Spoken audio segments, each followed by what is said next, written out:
दोस्तों, don, mafia, gangster या दादा ऐसे कुछ शब्द से तो आप परिचित होंगे ही, पर ये सब शब्द सुन के जिसका नाम आपके जहन में पहले आता होगा वो शायद होगा हाजी मस्तान या मैक्स टू मैक्स, हो सकता है दाऊद इब्राहिम। पर आज जिस शख्स के बारे में हम बताने जा रहे हैं, इसके नाम सुन के आपका होश ज़रूर उड़ जाएगा और मैं ये दावे के साथ बोल सकता हूँ। जी हाँ दोस्तों, आज हम ऐसे एक शख्स के बारे में बताने जा रहे हैं जो शख्स अपने जीवन काल में, अपने कैरियर में 200 से भी ज़्यादा जज, 1000 से भी ज़्यादा पुलिस और तो और 4000 से भी ज़्यादा गवर्नमेंट एम्प्लॉय को आसानी से मौत के घाट उतार दिया। जी हाँ दोस्तों, सिर्फ यही नहीं, अपने एक खुद का जेल भी बना डाला और खुद के जेल में कैदी भी थे। जी हाँ दोस्तों, तो आज हम बात करेंगे पाब्लो एस्कोबर के बारे में, जो एक कोलंबियन ड्रग लॉर्ड था और जो क्राइम के दुनिया में सबसे ऊपर अपना नाम दर्ज करवाया है। तो फ्रेंड्स, वीडियो को ज़रूर पूरा देखते रहिए to get such interesting facts, और ऐसे ही कुछ वीडियो पाने के लिए चैनल को सब्सक्राइब कीजिए एंड दोस्त लोगों के साथ शेयर कीजिए। तो चलिए शुरू करते हैं। पाब्लो एमिलियो एस्कोबर गाविरिया, जिनका जन्म 1 दिसंबर 1949 में कोलंबिया के एक छोटे शहर रियो नेग्रो में जन्म हुआ था। पाब्लो के पिताजी एक फार्मर और उनके मम्मी एक स्कूल टीचर थे। पाब्लो के बचपन उतना अच्छा नहीं गुजरा था। ड्रग किंग बनने के पहले पाब्लो क्राइम के दुनिया में धीरे धीरे पैर जमाना चालू कर दिया था। स्कूल टाइम से ही टुम्बस्टोन स्मगल करके बेचना चालू कर दिया था। उसके बाद लॉटरी और उसके बाद चोरी का गाड़ी बेच के पाब्लो क्राइम के दुनिया में धीरे धीरे पैर जमाना चालू कर दिया था। क्राइम के दुनिया में पैर जमाने से पहले पाब्लो एक किडनैपिंग भी किया था, जहां से उसको $1 लाख भी मिला था। और ऐसे करते करते पाब्लो क्राइम की दुनिया में मजबूत पैर जमा लिया था। 70 के दशक में पाब्लो ड्रग्स की दुनिया में मजबूत कदम रख दिया था। 80 के दशक में यूएस में कोकीन का डिमांड बहुत ही ज्यादा बढ़ गई थी और 80% ड्रग सप्लाई पाब्लो के तरफ से ही होता था। पाब्लो अपने खुद का बॉस फेबियो का हत्या भी कर दिया था और उसके बाद से ही एस्कोबर युग की शुरुआत हो गया था। पाब्लो एवं उसका ऑर्गेनाइजेशन मेडेलिन कार्टेल अमेरिका में 80% से ज़्यादा ड्रग सप्लाई करते थे और पूरे दुनिया में आज भी जो ड्रग सप्लायर्स है 80% से भी ज़्यादा ड्रग्स को कमर्शियलाइज कर दिया था पाब्लो एस्कोबर ने। जी हाँ फ्रेंड्स, पाब्लो एस्कोबर ने 80 के दशक में यूएस में हर महीने 70 से 80 टन कोकीन जाता था और हर हफ्ते पाब्लो 420 मिलियन से भी ज़्यादा कमाते थे। और फ्रेंड्स, इस बात का अंदाज़ा आप इसी बात से लगा सकते हो कि हर महीने $2,500 से भी ज़्यादा रुपए का रबर बैंड खरीदा जाता था नोटों को रखने के लिए, पैसों को रखने के लिए। जी हाँ friends, $2500। Really, it's really surprising even in this days as well. तो फ्रेंड्स, उस दौरान पाब्लो का बिजनेस इतना ताकतवर हो चुका था कि 1989 में उनका जो कुल संपत्ति है वो $30 बिलियन आकी गई थी फ्रेंड्स। जी हाँ फ्रेंड्स, $30 बिलियन। दुनिया का जाना माना मैगजीन फोर्ब्स मैगजीन ने भी पाब्लो का नाम दुनिया में सबसे अमीर लोगों के लिस्ट में 7वें नंबर पे दिया था। जी हाँ फ्रेंड्स, 7वें नंबर पे। एस्कोबर का एक तरीका था जिसको इंग्लिश में सिल्वर और लेड कहा जाता है। इसके मुताबिक जो रिश्वत ना ले उसको मार दिया जाता था। जी हाँ फ्रेंड्स, मार दिया जाता था।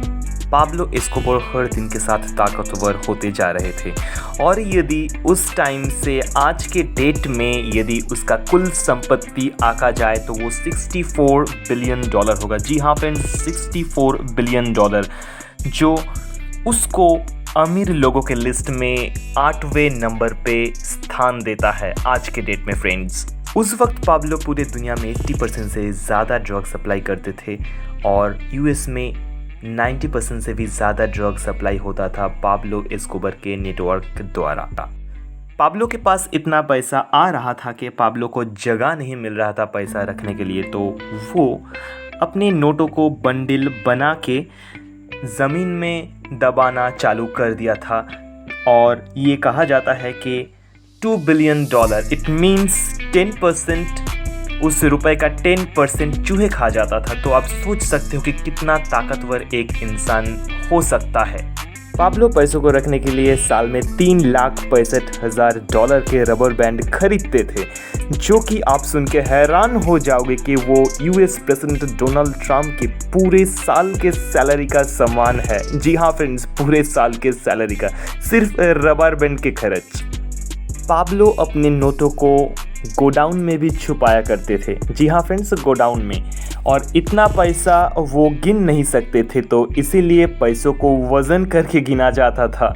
पाब्लो के बारे में एक ये भी बात कहा जाता है कि वो एक टाइम अपने बेटी को बचाने के लिए 14,000 करोड़ जला दिया था, सिर्फ ठंडे से बचाने के लिए अपने बेटी को। जी हाँ फ्रेंड्स, 14,000 करोड़। फ्रेंड्स, पाब्लो को इम्प्रिजनमेंट से बहुत डर था और वो जेल में जाना नहीं चाहता था, पर एक बार शर्त हुआ था गवर्नमेंट से कि वो इम्प्रिजनमेंट में जाएंगे, पर वो खुद का बनाया हुआ जेल में इम्प्रिजनमेंट होंगे, तो वो खुद जेल ही बना डाला था। एक्चुअली में फ्रेंड्स, वो जेल नहीं था, एक्चुअली वो एक आलीशान महल था, जहाँ से वो खुद अपने बेटी को देख सकते थे, फ़ोन में बात कर सकते थे। वो जेल में बार, पब, जैकुजी सब कुछ था, स्विमिंग पूल भी था, और वहाँ से वो खूनी कारोबार चला रहे थे।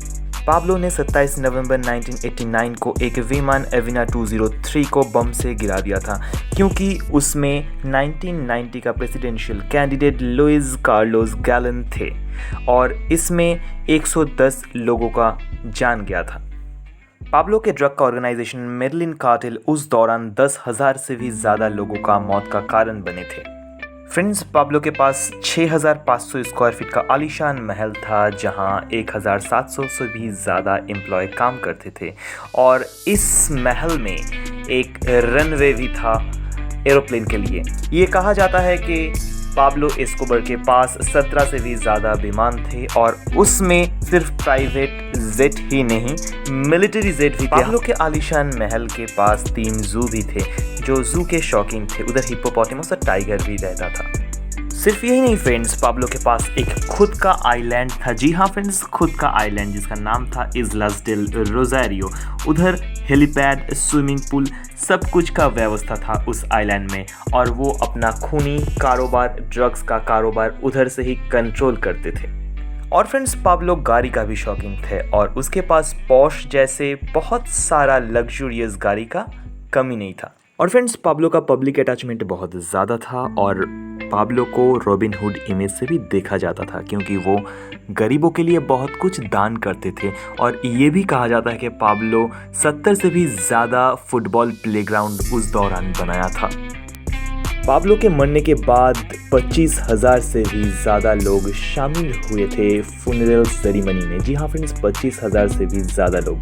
तो ये बात को प्रूव करता है कि उसका पब्लिक इमेज कैसा था।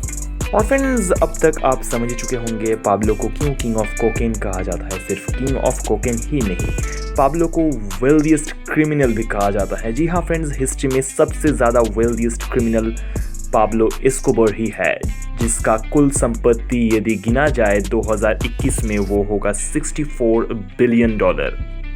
इवन आज के डेट में भी वो टॉप 10 में शामिल होंगे, टॉप 10 रिचेस्ट पर्सन में। और फ्रेंड्स, इस हैवान को 1993 में उसके ही वाइफ की इंफॉर्मेशन के आधार पर इनकाउंटर करके मार गिराया गया था। और फ्रेंड्स, ये इनकाउंटर करवाया गया था पाब्लो के ही 44th बर्थडे के 24 घंटे बाद। जी हाँ फ्रेंड्स, 24 घंटे बाद। और ये इनकाउंटर हीरो रहे थे यूजो मार्टिनेज, जो आज यूट्यूब का भी हीरो है। और फ्रेंड्स, जैसे ही कुछ इंटरेस्टिंग फैक्ट्स या मिस्टीरियस वीडियो पाने के लिए चैनल को ज़रूर सब्सक्राइब कीजिए और बेल आइकन को दबाना मत भूलिए। और यदि वीडियो अच्छा लगा तो लाइक भी कीजिए और दोस्त लोगों के साथ शेयर भी कीजिए। सो आज के लिए थैंक यू, गुड बाय।